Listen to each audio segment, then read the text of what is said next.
the hurricane. The atmosphere's most terrifying and mysterious life form. Harnessing the hidden energy of tropical seas, these enormous storms first draw breath unseen over vast, empty oceans. The sea and the sky together, rearing monsters from the deep.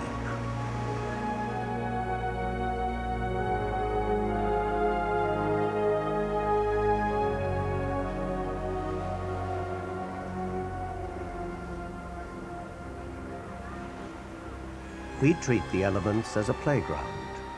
The sun, sea, and sky satisfy a deep human need. But that same combination is the formula for the atmosphere's most potent chain reaction. The energy stored in the oceans is phenomenal. The Atlantic Ocean alone holds heat equal to the output of 1 billion power stations. If the weather were a machine, the oceans would be its flywheel. The extremes of the Earth's climate are tempered by the slow circulation of the seas between the equator and the poles. But in the tropics, when the ocean temperature rises, the power of the sea finds its most violent expression. Vast quantities of seawater evaporate, forming huge and unstable storm clouds. Sea and sky are coming together to spawn a hurricane.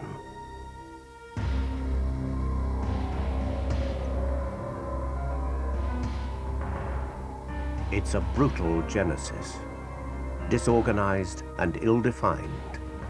But in the humid chaos of these tropical skies, competing thunderstorms are drawn to each other, pooling their strength and soaring skyward. Up to 200,000 million tons of water vapor are sucked from the sea every 24 hours. The cloud bands they form are deflected by the Earth's rotation into a tight spinning coil, anti-clockwise in the northern hemisphere, clockwise in the south. Around the central eye, the winds accelerate to over 75 miles per hour. Hurricane strength.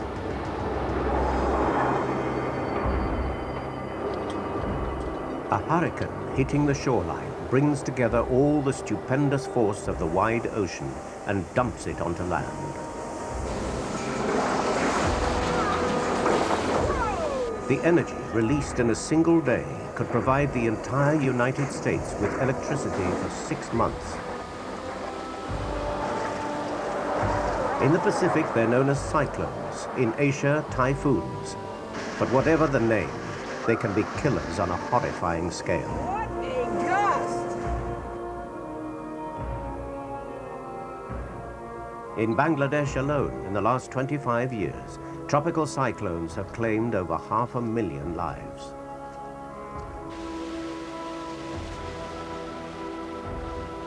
Yet, unlike tornadoes or lightning, these are not fleeting phenomena. There's time to track them, watch them grow, try to guess their final destination. I'm not talking about the ones there now. Each hurricane has its own personality, and each gets its own name. Tropical Storm Iris, advisory number 25, issued by specialists at the National Hurricane Center in Miami at 11 a.m. Iris moving away The from National the Hurricane Caribbean Center in toward the north. Miami has responsibility for keeping a hurricane watch over both the Pacific and the Atlantic. In the Atlantic alone, that's a hurricane breeding ground of some 4 million square miles. The home of the center, Florida, is right in the firing line for Atlantic-borne hurricanes. But by 1992, no major hurricane had made landfall there for over 30 years. If Florida had grown complacent, one August weekend that year would change everything. All of South Florida knows the height of the hurricane season is upon us. The center of the hurricane now located near latitude 16.8 north, longitude 45. On August the 17th, 1992, winds in a depression off West Africa accelerated to 40 miles per hour, making it the first tropical storm of the season. It was christened Andrew. And Andrew looked harmless, meandering aimlessly in mid-Atlantic. But unexpectedly, Tropical Storm Andrew took off. its internal winds rising above 75 miles per hour. Hurricane Andrew was born. Ahead of it, Miami was disbelieving. Nearly 1 million people fled their homes, but many others stayed put. As Andrew headed due west, the city center's high-rises and causeways suddenly seemed very vulnerable. But it was the people of South Dade, Miami's sprawling southern suburbs, who would face the full force of Hurricane Andrew. In Homestead, Cutler Ridge, Country Walk, and Naranja Lakes. They were to find themselves totally unprepared for what was to follow. Among them was Stan Goldenberg, a hurricane research scientist with the National Weather Service. He would be torn between his work and his family. My wife was due any day with our 4th child, and one of the models we put a lot of confidence in, the VIC-BAR model, had for the first time started to forecast that the storm was going to move toward the west, possibly towards Florida. And all of a sudden it looked like we might be in for a hurricane very, very shortly. Brian Norcross was a television weatherman. Hurricane Andrew would turn him into a local hero. By Friday afternoon, the weather maps showed a pattern that would have been conducive for a storm coming in the direction of Florida, and also the possibility of a strengthening storm. So on Friday afternoon, we made the decision here, I made the decision in this office, that we were going to say this is a significant enough threat to South Florida that we need to put all efforts to prepare into motion. It is heading right down the pike of due west at this point. We expect that the storm is going to be in our neighborhood here by early in the day Monday. You are ordered to evacuate the area. The police came and he said everybody had to evacuate before the storm get here. But we left. We didn't think it was going to be that bad. I didn't believe it. We got to the hospital about 10 o'clock. Things started to proceed rather slowly with the labor. But in the meantime, of course, the hospital is in semi-pandemonium. All the women who are due within, say, a month of that time were coming to the hospital. Families were coming in to camp out. The hospital was making preparations for emergencies. Other hospitals were evacuating. Well, here we have from the hurricane to the other action in this room, which is Barbara, going through early stages of labor, over 4 centimeters contracted. And I had the TV on constantly in the room, one moment watching the birth and helping her, one moment watching this developing situation, now a Category 4 hurricane, and looking more and more like we were definitely going to be impacted. Nice. This board is so short I can't reach anywhere. Oh, beautiful. It's the only room we have. Beautiful. Oh, aren't you nice? After the birth, I was torn between staying with her and going home to be with my other 3 Good children. morning or afternoon. And so I stayed there a couple hours, then got out of there, headed home, and to start getting the house ready and the final preparations and be with the children during the storm.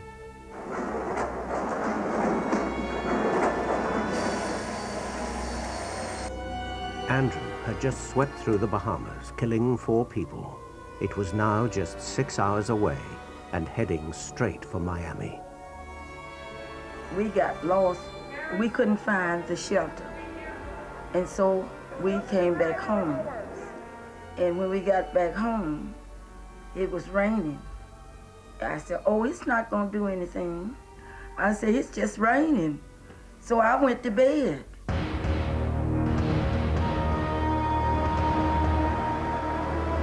If you can see it, the beginnings of Andrew. I shoot into the lights. This is just one little squall. We have much more to go. So anyway, this is just 8 o'clock at night. I still remember the feeling I had. We had boarded up, nailed boards onto the outside over almost every window covering. And I remember sitting back and saying, it's so nice to be prepared. And we had 9 of us in the house. We had myself, my brother and sister-in-law, their 3 boys, my 3 boys, and a small kitten. Through the storm. Hi, Daniel. Say hi. Just kept going over my mind everything I'd done, putting the shutters on, making sure that the doors were closed and locked, and you know, I had water, we had a pot of coffee going, we had the radio. Things really didn't pick up till after midnight. It was a very small, tight storm, and we kept looking out the front door and just watching the winds pick up gradually. And we can hear things start to fly around out there. I'm sure we're approaching hurricane force winds. Eventually, when it hit about, I guess, probably 3 or 3:30, about an hour before I knew the bad stuff was going to hit, we were watching the radar on the TV, radar images, and you could see this eye wall just start to move slowly towards Dade County. And again, you knew this is where the heaviest stuff was going to be. One of the anchor people said, where is there a safe place? And I said, there is no safe place in South Florida tonight that we can guarantee is going to be safe. When you see us move and you're watching us, we want you to move to your safe spot. I'll tell you what, maybe, Raphael, you could find a couple batteries here to bring in here as we go in here so that we don't run out of power, although we're going to, I guess Tony has a mic in. I made the decision that we were actually going to move out of the studio because I was concerned about the studio roof. And it occurred to me that if we moved, that would encourage other people to move. This is the safest spot, without a doubt, here at the station. The safest place in a house is a place that has the most walls around you. So that's the closet and that's the bathroom in general. And then beyond that, the safest place is in the bathtub. So we told people, find a closet, clean out the closet so that you and your family can get there, get a mattress off the bed so that you can get under a mattress. Be ready, if you have no other choice, to go in the bathtub with a mattress over the bathtub.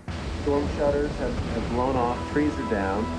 Fences down. Fences down. The eye is just coming ashore there in Cutler Ridge. We have no Miami radar, so we can forget the Miami radar. It fell off the building. When I woke up, I heard something. I know it wasn't an airplane, and I know it wasn't a train. It was so frightening. It was sounding like the end of the world. In the hallway of the Goldenberg house, winds outside, I think, are at least 100, 110 miles an hour. Basically, I got everybody in the hallway. We had blankets to cover ourselves and kind of things at the end of the hallway. We had no windowless closet or windowless room in the house, which would have been the first place I would have chosen. So we were in the hallway, and everybody was kind of half asleep and still not paying much attention to it, but I knew, this was going to get worse. And finally, we heard the board rip off the front window. And when the board ripped off the front window, this is when the eye wall started to hit. We knew we were possibly in trouble. Do not think that you are in any way safe if you have not hunkered down and got that mattress over you, friends. This is the time to do it. Get to that interior closet, get a mattress over your head, get your family in there, and just wait this thing out. We could just hear this breaking noise coming. And it got louder, and then suddenly it was like a battering ram hit the front door. The front door actually just blew in, and it slammed in and stuck itself in the wall in the kitchen. And it was just, like I said, it was a fist. It was a train running into the house.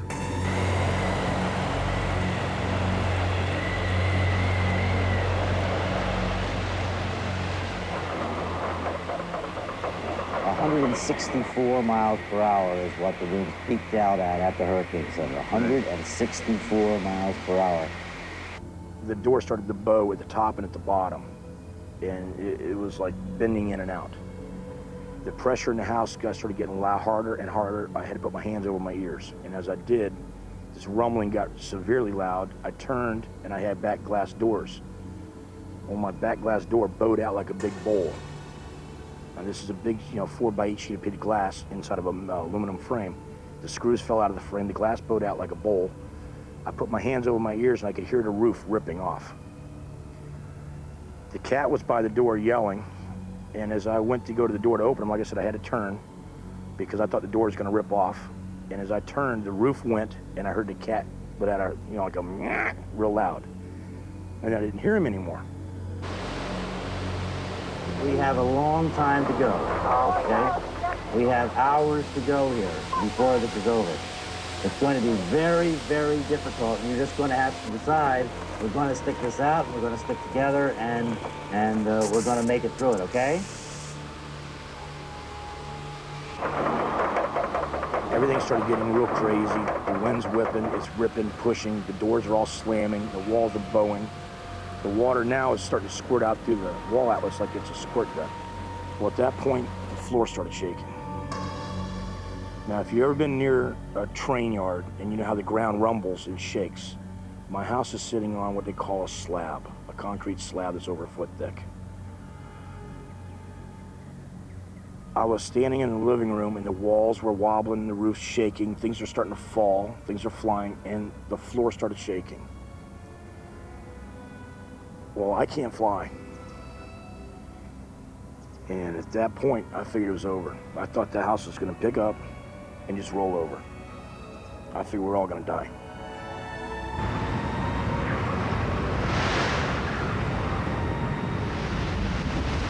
It sounded like earthquake. The winds looked like crying, and they were so bad. I was afraid to look out the door. I went to go in the bathroom, and when I got in the bathroom, the window blowed out. And I ran back, and I grabbed my children, and I went in the little small bathroom. It was too tiny, we couldn't hardly get breath. But everything was squeaking, and everything was rocking, and tin, and everything was all up in the air. I mean, the roof was gone. And as I was looking up, I could see the inside of the eye wall. I could see the cloud boiling. And it was like dark smoke. And the reason I could see all this was because the starlight was coming down through the eye, and there's absolutely nothing blocking this light from the stars. It was, South Florida was blacked out. And I've got this straight shot to God, straight up to the heavens, and all the stars were there, and just the light coming down was like twilight. It was bright. You know, my kids were just crying and screaming and very upset, and I just kept saying to them, you know, it's okay, it's okay. We were terrified. With all the scientific understanding I had of everything, with all my faith, it was an incredible experience, and we certainly wondered whether we were going to live.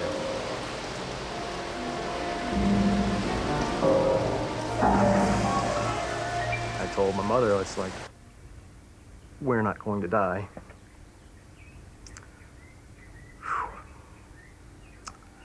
Like I said, you gotta try and be strong.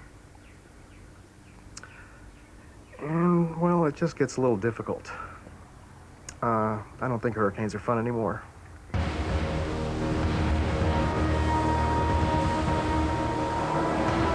We're just sitting back here resting in the Lord, in the hallway. We can feel our ears constantly pop. Lord, we just thank you. We ask for your protection.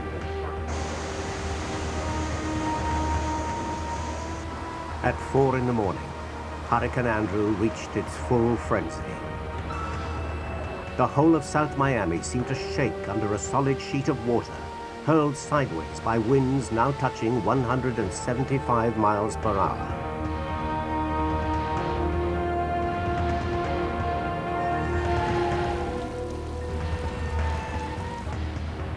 This is now the morning after. We have been through a night, and as you can see, we have no house. We are glad to be alive, and we were in about the most terrifying situation we could imagine during the worst part of the storm. We were just pinned under the wall right there, fell on top of us. There was 3 adults, Ann and Roger Bruce, there's 3 sons, and then my 3 sons, all in that little space, pinned just praying for this thing to let up. Kids crying, us crying out to Jesus and thanking God that we were all safe. Hallelujah. Hallelujah.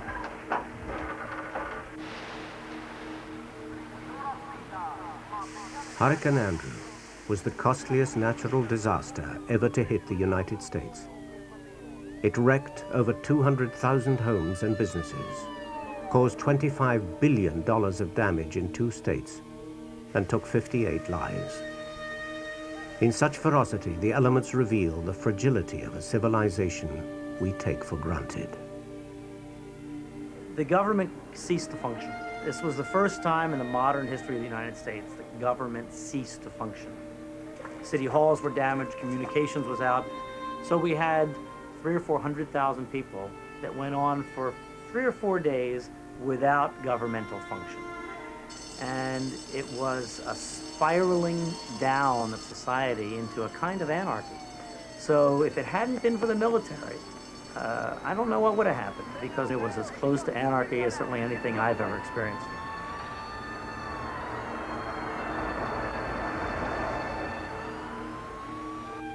And Andrew had also permitted a glimpse of a terrifying natural phenomenon. The damage patterns revealed the presence of colossal downdrafts, each with the force of a tornado, carried within the eye wall of the hurricane itself. The problem with measuring how strong the storm was, that every single instrument, wind measuring instrument, anemometers, that were located in the max wind area were destroyed. And it's very clear that there was some extra wind feature in my particular location.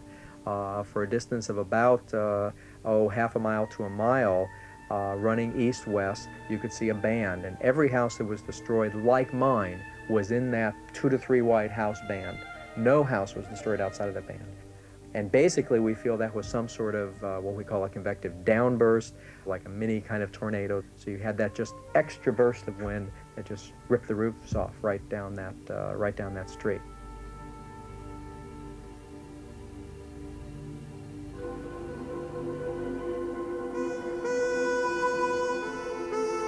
There is much we still need to know about the power of the atmosphere. Despite the scale of their ferocity, the unpredictability of their behavior, we show hurricanes scant respect.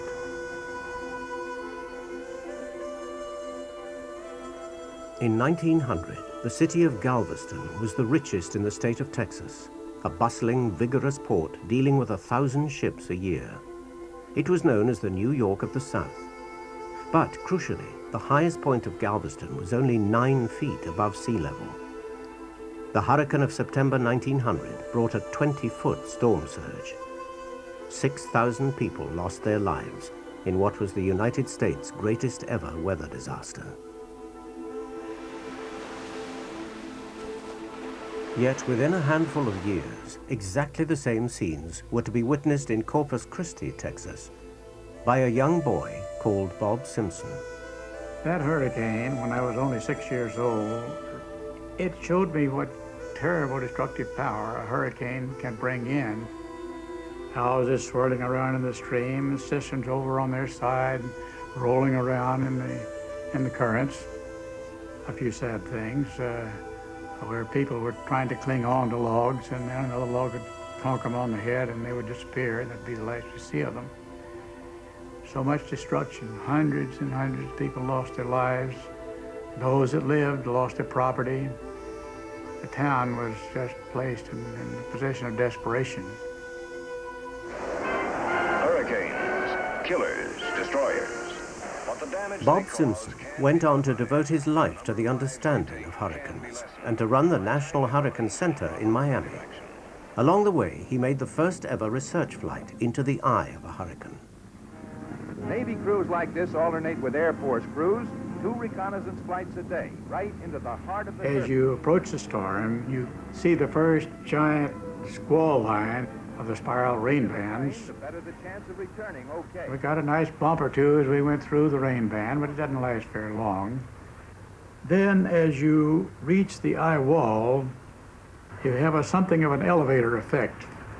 All of a sudden the pilot realizes that the plane is rising, rising, rising because of the uprush of air in the eye wall, which is characteristic of all hurricanes. If the pilot doesn't aim the plane down, you rise thousands of feet. The great fascination is when you suddenly break out of all of that turbulent ascending elevator effect in the eye wall into the eye itself. Suddenly it's like smooth as glass. There's no turbulence, and you think, my goodness, we must be on the ground. The causes and nature of these storms must be better understood. Perhaps men may eventually learn to control or to destroy the hurricane. The search continues through fair weather and storms. Nothing seemed to be beyond the grasp of post-war scientific endeavor. Even the weather. A generation which had developed the bomb could surely defuse a hurricane.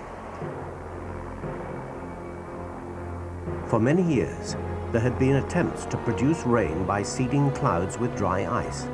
Now, in Project Storm Fury, American scientists tried to neutralize hurricanes using the same principle, depriving the storm of its liquid energy by making it rain harder.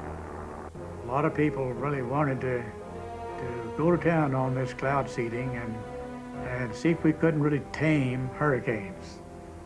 And we dropped in the eye wall a whole succession of canisters of flaming silver iodide. These canisters would fall down through the upper half of the hurricane to the freezing level before the silver iodide was dispensed. And then the winds of the hurricane itself took that smoke, diffused it, and carried it circularly around the storm so as to freeze out as much as possible of the supercooled liquid water. The end result was supposed to have been to reduce the strongest winds. And in doing that, the whole storm then had less force to hold the wind in its orbit, and the whole storm began to expand outward. And we could see in the radar with all this fancy Navy equipment that the eye wall itself was indeed expanding outward, just as predicted. That got people pretty excited. But it wasn't just Americans who were excited. Mexico and Cuba, among others, were outraged that the United States might be altering their weather, even steering hurricanes towards them. Storm Fury was abandoned. It was never our intent to try to stop hurricanes, nor do I think that that will ever be feasible. It's too complex and large a system for a whole fleet of airplanes to try to doctor and do anything to. Our intention was simply to pull the teeth of the hurricane, so to speak, so that it couldn't bite so hard, damage so much property, drown so many people, and cost so many lives and bruises. Like long-forgotten relatives from up north, it's only a matter of time before another hurricane visits South Florida. In those precious hours before a hurricane starts. September 1995, hurricane season. Project Storm Fury may be history, but the hurricanes are not. In the United States, from June to November each year, over 40 million people are at risk. In the National Hurricane Center in Miami, it's the busiest season for over 60 years. Already, there have been 11 named hurricanes. 3 of them are still out in the Atlantic, expending their remaining energy in mid-ocean. On the satellite screen, a tropical depression off Africa heading west is still at least a week away, but it shows every sign of being the next hurricane. Well, South Florida and all of Florida and most of the hurricane-prone coastline of the United States is extraordinarily unprepared for hurricanes. There's no question that somebody is going to get another strong hurricane here in the fairly foreseeable future, perhaps this year, perhaps next year. The problem is that people tend to live in denial. And we now have a major metropolitan area here that's horribly unprepared for hurricanes, even after seeing what Hurricane Andrew did. In the Hurricane Center, there's a new arrival. After just 3 days, that depression off North Africa has become fully grown and is sitting in mid-Atlantic. Hurricane Luis. Yeah, if you look at the 12-72 hour, the ridge is not only strong, it's oriented. The question is, will Luis reach Florida? Satellite pictures help, but between the sea and the sky, Luis is a living three-dimensional organism. A monster which can roam and feed anywhere in the Atlantic. Still, Luis is very far away from the United States. People should be concerned. They should be paying attention to the advisories, but it's much too early to panic at this stage. If there is a time to panic, the TV crews will be the first to know. But Luis is already attracting other attention. Richard Horodna is a hurricane chaser who's rolled with most of the blows a hurricane can throw. He's not only survived, but has produced extraordinary pictures. I've been chasing hurricanes since 1965, my freshman year in college. So every time a hurricane has hit land in the United States, save one or two minor hurricanes, I felt compelled to be in front of it and experience it as it came inland. Why I do this, I have no idea whatsoever. I guess there's a little bit of brinkmanship that psychologically drives me. During the chase of Hurricane Elena, we drove over this bridge and causeway which had been inundated by 10 feet of water, so the approaches were almost underwater. What we didn't know is that the foundation of the bridge had been washed away. That should have been evident, I suppose, because the right side of the bridge had collapsed into the ocean. When I look back, I think I was absolutely nuts to do that. But being on the edge of danger, I guess, is exciting. Gracias y cariños para todos. Aquí siguiendo muy de cerca lo que está pasando en el trópico, vemos aquí a la tormenta. Richard Horodna is a better-known face in the Hurricane Center than many of the reporters. He used to work here, and he makes the most of his access and the media distraction to gather every detail he can about the hurricane's position. We had 40. Okay. As a professional chaser, he's about as welcome as a fox in a chicken coop. The only barrier now between Miami and Luis is the Caribbean islands. Just 3 days old, but with winds of over 130 miles per hour, this hurricane threatens to be the most powerful to hit the region for 6 years. Dangerous Louise heads toward the Leeward Islands. A hurricane watch is now in effect for the Leeward Islands. This is a real thing. I mean, that, my gosh, that's out. I'm gonna have to change all the radii. You know, I'm not gonna have time to do that. Nevis, St. Kitts, St. Eustatius. I guess I'm gonna have to do that. Luis is a very powerful hurricane, and you can see it's located east of the Puerto Rico, southeast of Puerto Rico, and has a well-defined eye. And it's moving toward the west about 10-15 miles per hour. It's a very powerful hurricane. You know, they're going to get clobbered if they get a direct hit. You know, there's no knowing exactly which islands Luis may hit. Hurricanes rarely move in straight lines. Their track and their speed are erratic and unpredictable. A hurricane making landfall creates billions of dollars of damage. Even a false alarm costs $1 million for every mile evacuated. It's difficult because when you have people's lives in your hands, you have to tell them that you have a hurricane, but you have to be sure, you have to be secure, because you close business, you close schools, you have to move people, and it's a very, very tough decision to make. You know, they're down here at 17.2. They need a hurricane warning, is what they need. A hurricane warning for the Caribbean means an opportunity for Horodna. But once that warning is broadcast, all airports in the Caribbean will close. He needs to move quickly if he's to film Luis. But where? I want to show you there's the official Prague. It's actually right over Puerto Rico in about 2 days.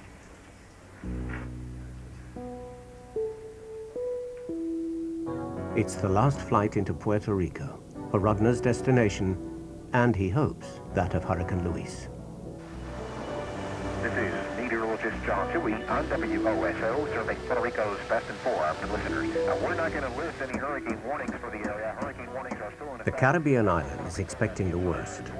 Luis, just a day away, can still move in any direction. But Horodna is now committed. With the airport closed and the planes evacuated, there's nowhere else he can go. I'm basically trying to intercept the eye of the hurricane as it crosses land.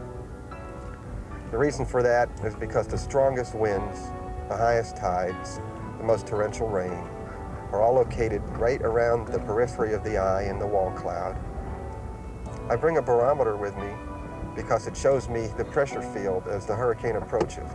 On a chase, of course, you want the barometer to constantly drop. Luis is huge. Its outer edge is already approaching the coast, 200 miles ahead of the eye wall. Puerto Rico, only 40 miles across, is a small target for the eye, but Horodna is willing Luis to make a direct hit.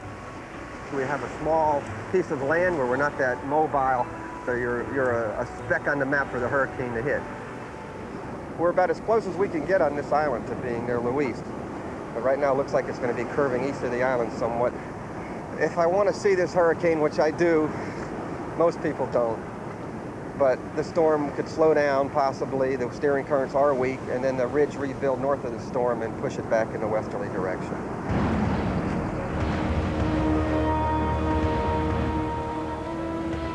The rain tearing into the shoreline of Puerto Rico is the cutting edge of Hurricane Luis. Water that may have been carried 3,000 miles from the coast of Africa now rips into the Caribbean.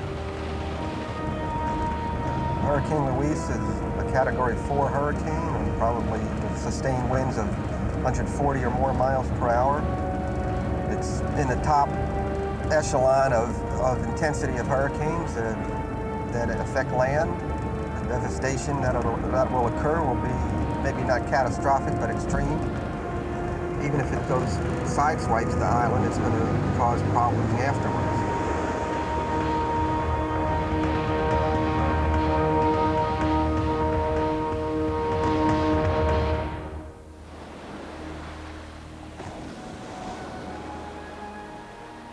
Puerto Rico has been lucky. Luis's track, always unpredictable, has taken a last-minute twitch to the north. The island has escaped the full force of Luis's winds. But such is its strength that even the fringes bring flooding and estimated damage to Puerto Rico's economy of over $200 million. Horodna is philosophical. The hurricane is now located about 130 miles east of here, or northeast of here. It's probably at its closest point. We're getting a lot of rain squalls. The barometric pressure is reading 2963. It might go down a little bit more, but it's probably at its closest point now. We're not going to catch the center of the hurricane, but we're going to get a lot of rain squalls because there's more rain on the back of the system than there was on the east side. The surf is tumultuous. We have the wind coming in on the surf. And it's starting to rain, and I think I better get back in the car. Other Caribbean islands have fared worse in the 700-mile-wide storm. At least 14 people have been killed and thousands have been left homeless. But Horodna insists that human beings have themselves to blame, not the weather. It's an historical record that hurricanes are going to affect the coastline or any of these islands out here in the Caribbean. History shows that the Indians didn't build along the coastline in Florida. They built back away from the coastline, and there's a reason for that, and that's because hurricanes hit there periodically. I don't like this. I get stuck in there. I get a little momentum up, I guess. That was a good one. I believe that nature isn't violent. Nature is doing its own thing. It's not acting upon human beings. Human beings are placing themselves in nature's way.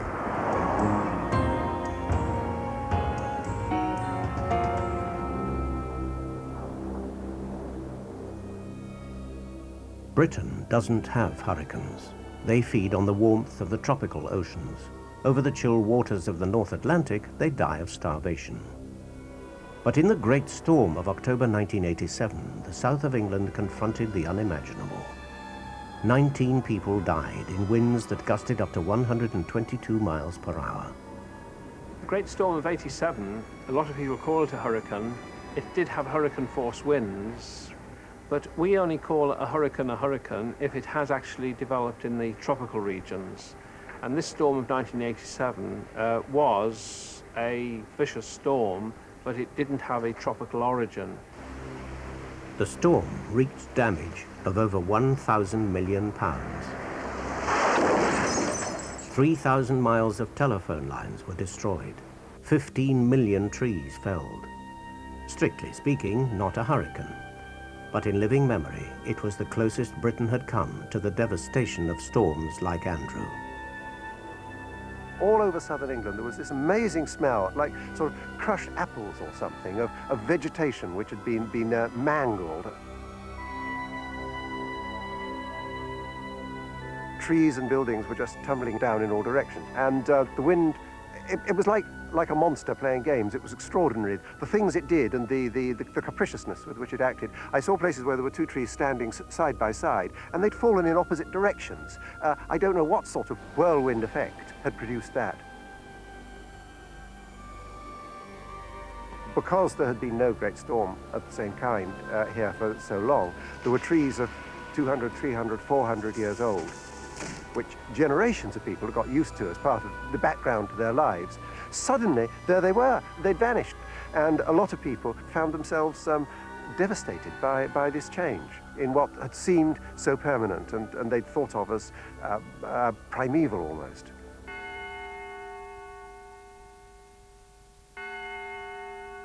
The savagery of nature exposes the vulnerability of humankind. The timescale on which it functions is quite different to our own. Here, in Oxford, is the world's oldest weather station, yet its records go back only 2 centuries. A complete understanding of events like hurricanes would need records over thousands, not hundreds of years.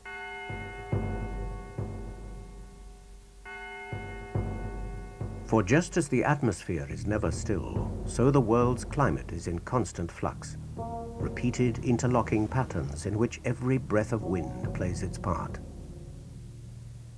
Each successive civilization makes its own accommodation with the elements. This is Chan Chan in the deserts of northern Peru, capital city of a great pre-Inca people, the Chimu. The rich decoration from 1,000 years ago, birds, sea creatures, representations of waves and currents, shows how intimate and interdependent the Chimu people were with the ocean and the atmosphere around them. Today, the Chimu are lost to history. But offshore in the Pacific Ocean is a phenomenon of which they must have been aware, whose invisible power dwarfs even the mightiest hurricane. The tropical Pacific covers 1/3 of our planet. Here, off the coast of Peru, the surface water is normally cold. It's rich in nutrients and rich in the sea life pursued by one of the biggest fishing fleets in the world. That means good business for Senor Esteve, the skipper of the trawler.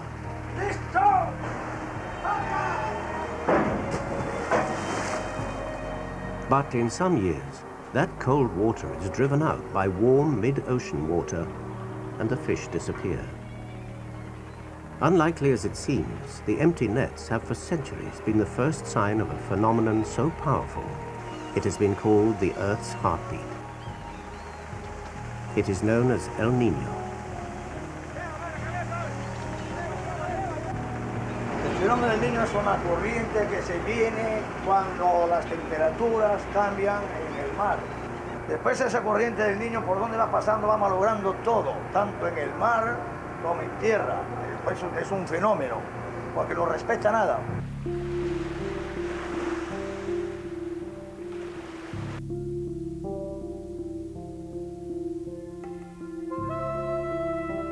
El Niño means the boy child. And it's at Christmas time that the phenomenon usually occurs. In normal years, the warm water persists for only a few weeks, but in some years, mysteriously, the El Niño effect spirals dramatically and lasts for months.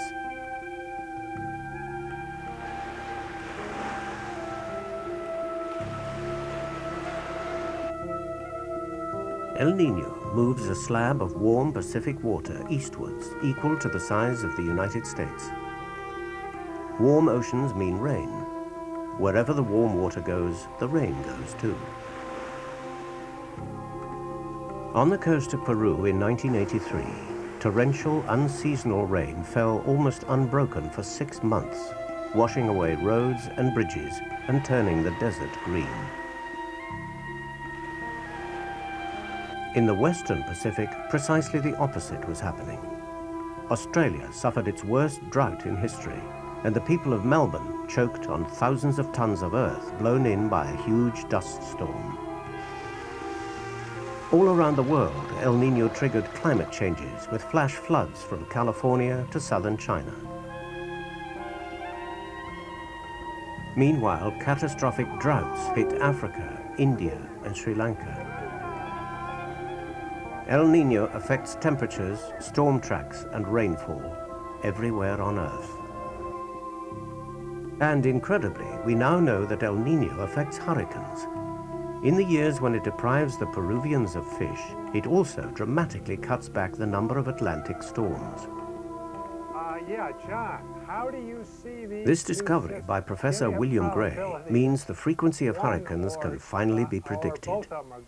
The atmosphere is very complex and it's related all around the globe. Things occur in one side of the globe have an effect on the other side. So in El Niño years, the amount of Atlantic Basin hurricane activity goes way down. We only get about 40% as much as in non-El Niño years.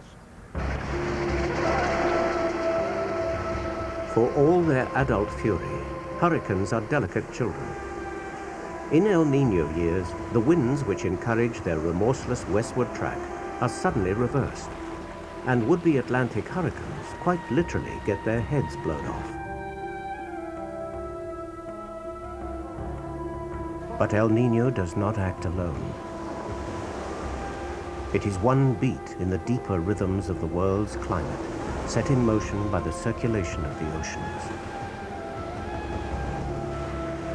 Their journey around the globe takes many hundreds, even thousands of years. The atmosphere's in motion all the time. The oceans are in motion all the time. The motion of the air drives the ocean, causing currents. And these currents cause temperature changes to occur back in the air. And there's this complicated link going on everywhere around the globe. And it operates on a long time scale. Some people say a number of thousands of years. So when you speak of climate change, you've got to think of what the oceans can do, because the oceans can store vast amounts of energy.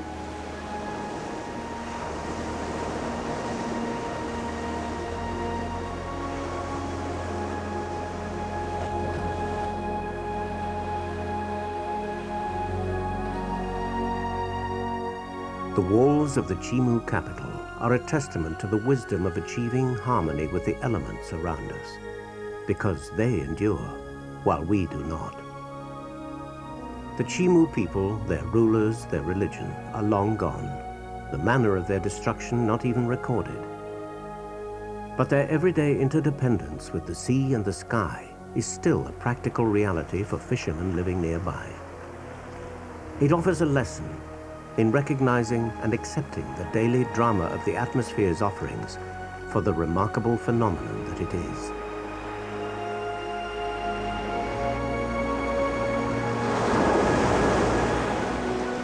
We may yet understand the momentum of such complex forces, but we can never master the hurricane, never tame the skies. For the secret and age-old pulse of the oceans drives a system which is as intricate and spectacular as the chain of life itself.